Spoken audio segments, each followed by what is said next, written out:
ছাত্ৰ ছাত্ৰী সিহঁতক আমি মানুহ হিচাপেহে গঢ়ি তুলিব লাগিব সিহঁতক আমি হিন্দু সিহঁতক আমি মুছলমান সিহঁতক আমি খ্ৰীষ্টান কৰিব নালাগিব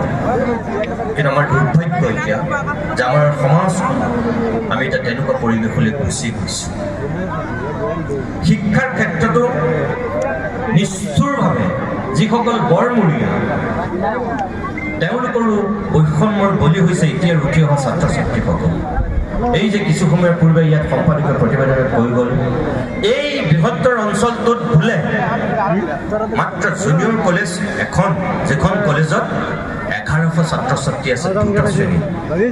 মাত্ৰ দুটা শ্ৰেণীত 1100 ছাত্ৰ ছাত্ৰী এইটো ধেমালি কথা এখন উচ্চ শিক্ষাৰ প্ৰতিষ্ঠান ইয়াত কেতিয়া হ'ব লাগিছিল আজি স্বাধীনতাৰ ৭৫ বছৰৰ পিছত ইয়াত কলেজৰ সংখ্যা জুনিয়ৰ কলেজৰ সংখ্যা হায়াৰ ছেকেণ্ডেৰী সংখ্যা হাইস্কুলৰ সংখ্যা যিটো গতিত হ'ব লাগিছিল আজি স্বাধীনতাৰ ৭৫ বছৰৰ পিছতো সেই পৰ্যায়ত হোৱা নাই হৈছে পূৰ্বৰ তুলনাত উন্নতি হৈছে কিন্তু আমি যদি সামগ্ৰিকভাৱে আন জিলাবিলাকৰ লগত তুলনা কৰোঁ নাই এই বিদ্যালয়খন আজি 50 বছৰ হ'ল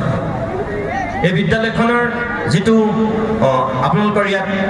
প্ৰতিষ্ঠাকালৰ যিগৰাকী মাটি দাতা মই জানিছিলোঁ অলপ আগত ইছাৰত শ্বেখ এই জৰুৱাৰচৰ পাব্লিক হাইস্কুলৰ যিগৰাকী মাটি দাতা ইছাৰত শ্বেখে তেতিয়াই এই বিদ্যালয়খন প্ৰতিষ্ঠা কৰিবৰ কাৰণে ইয়াত এইখিনি সহযোগিতা আগবঢ়াইছে আজিৰ পৰা 50 বছৰ আগতে তাৰমানে তেখেতৰ কিমান এটা মহান মন আছিল কিমান এটা ভাল চিন্তা আছিল যিটোৰ কাৰণে এই অঞ্চলটোৰ মানুহক ভৱিষ্যতৰ পৃথিৱীখনৰ সুনাগৰিক কৰিবৰ কাৰণে তেওঁ মাটি দান কৰি এই বিদ্যালয় প্ৰতিষ্ঠাৰ তেওঁ সপোন দেখিছিল কিন্তু এতিয়া মই ইয়াত আহি গম পোৱাৰ মতে এই বিদ্যালয়খনত ছাত্ৰৰ অনুপাতে এতিয়াও শিক্ষক অভাৱ 10ৰ পৰা 15জন শিক্ষকৰ আজিৰ দিনত ইয়াত অভাৱ হৈ আছে এই যিখন দলং কিছু সময়ৰ পূৰ্বে ইয়াৰ বিধায়ক মহোদয় কৈছে এই আকাশেও কিছু সময়ৰ পূৰ্বে যে কৈ গৈছে ইয়াৰ যিটো যাতায়াত ব্যৱস্থা শিক্ষাৰ ক্ষেত্ৰত যেনেকৈ ইয়াৰ পৰিৱেশটো বহুত বিধ্বস্ত বহুত পিছপৰা ঠিক একেধৰণে যিখন দলং এই ফুলকাটাৰী টিপকাই নদীৰ ওপৰত যিখন দলং আছে 2019 চনতেই আৰম্ভ হৈছে এই টিপকাই নদীৰ ওপৰত থকা ফুলকাটাৰী দলংখন বিধায়ক মহোদয় কিছু সময়ৰ পূৰ্বে কৈ গৈছে মই দেখিছোঁ যে তেখেতে বিধানসভাত 2 এবাৰ কৈছে উত্থাপন কৰিছে কিন্তু তাৰপিছতো মই এটা কথা আপোনালোকক ক'ম যে এই অঞ্চলটোলৈ স্বাধীনতাৰ ৭৫ বছৰৰ পিছতো যদি এখন দলং ইয়াৰ জনপ্ৰতিনিধিসকলে সম্পূৰ্ণ কৰি আনিব পৰা নাই তেনেহ'লে ইয়াৰ বিগত সময়ৰ কিন্তু জনপ্ৰতিনিধিসকলে ইয়াৰ কাৰণে মূলতঃ দায়ী ইয়াত আজি বৰ্তমানৰ বিধায়কগৰাকী বহুত বছৰ বিধায়ক হৈছে তাৰ পূৰ্বে এই সমষ্টিটোক প্ৰতিনিধিত্ব কৰিছিল বদৰুদ্দিন আজমলৰ নিচিনা ব্যাকুম ৰাজনৈতিক নেতাই তাৰপিছত কিয় এই দলংখন কিয় সম্পূৰ্ণ নহ'ল আজি গুৱাহাটীৰ ফ্লাইঅভাৰবিলাক যদি 1 বছৰৰ ভিতৰত 2 বছৰৰ ভিতৰত 3 বছৰৰ ভিতৰত যদি 9,000 কোটি টকা 900 কোটি টকীয়া প্ৰকল্প যদি সম্পূৰ্ণ হ'ব পাৰিছে তেনেহ'লে এই মাত্ৰ ইমান অকণমানি দীঘল দলংখন নিৰ্মাণ হ'বৰ কাৰণে কি যুক্তিত 10 বছৰ লাগিছে এইটো কেনেকুৱা বৈষম্য দুটা কথা ইয়াৰ কাৰণে দায়ী এক চৰকাৰৰ ইয়াৰ বৈষম্য কাৰণ এই অঞ্চলটোৰ মানুহৰ আৰ্থ-সামাজিক বিকাশ এই অঞ্চলটোৰ মানুহৰ শৈক্ষিক উত্তৰণ এই অঞ্চলটোৰ মানুহৰ যিটো সামাজিক স্থিতি যি হয় হওক কিয় গুৰুত্ব দিব হয়তো এনেকুৱা এটা মনোভাৱ তাতে আজিৰ আমাৰ অসমৰ স্বয়ং মুখ্যমন্ত্ৰীগৰাকীৰ মুখতেই বেলেগ ধৰণৰ কথা য'ত অচিনাকি মানুহ চিনাকি মানুহৰ কথা তেওঁ এতিয়া এটা নতুন ফৰ্মুলা উলিয়াইছে য'ত আমাৰ মানুহ তেওঁলোকৰ মানুহ বুলি তেওঁ খোলাখুলিভাৱে ক'বলৈ লৈছে আজি গুৱাহাটীৰ যিমানবিলাক ফ্লাইঅভাৰ হৈছে এটা নিৰ্দিষ্ট সময়ৰ ভিতৰত হৈছে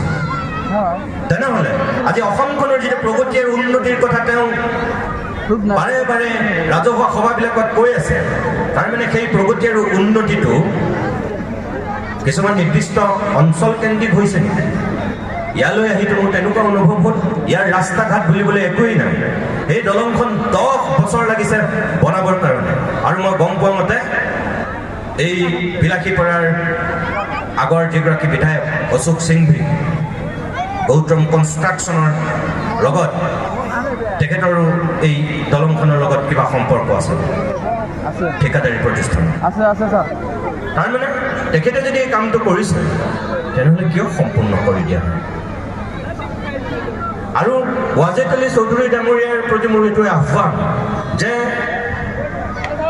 আপোনালোকে মই কোৱাৰ কাৰণে বেয়া নাপাব, এবছৰ দুবছৰ নহয়, কিন্তু 2001 চনৰ পৰা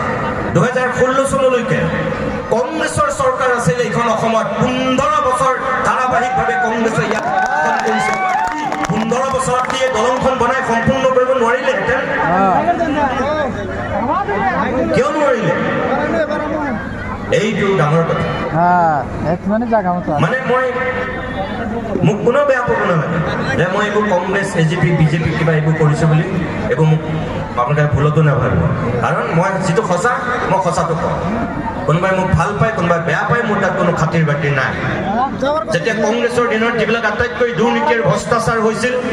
যেতিয়া মই উদঙাই দিছিলোঁ, তেতিয়া মই বিজেপিৰ দালাল হৈ গৈছিলোঁ কংগ্ৰেছী আৰু বামপন্থীবিলাকৰ কাৰণে। আৰু এতিয়া যেতিয়া একেজন মানুহে যেতিয়া মই বিজেপিৰ ভ্ৰষ্টাচাৰ উদঙাই দিছোঁ, তেতিয়া এতিয়া ৰাতিটোৰ ভিতৰতে মই কংগ্ৰেছৰ মানুহ হৈ গৈছোঁ বা অজাপৰ মানুহ হৈ গৈছোঁ, ৰাইজৰ দলৰ মানুহ হৈ গৈছোঁ। আপোনালোকে হয়নে নহয় চাওক। কৰ হত্যা যেতিয়া হৈছিল, চাকৰি যেতিয়া বজাৰ বহুৱাইছিল তৰুণ গগৈ ডাঙৰীয়াৰ দিনত, লোকসেৱা আয়োগ যেতিয়া বিধ্বস্ত হৈ গৈছিল, তেতিয়া মই ঠিকছে সমালোচনা কৰিছোঁ। বেয়াটো বেয়া। আৰু সেই সময়ত বিজেপিৰ মানুহবিলাকৰ বহুতৰ কাৰণে মই আচলতে একদম আটাইতকৈ মৰমৰ ব্যক্তি। কিন্তু তাৰপিছত যেতিয়া তেওঁলোকৰ বেয়াটো দেখুৱাই দিছোঁ, তেতিয়া মই আকৌ আটাইতকৈ চিৰশত্ৰু হৈ গৈছোঁ। স্বয়ং মুখ্যমন্ত্ৰীও মই টাৰ্গেট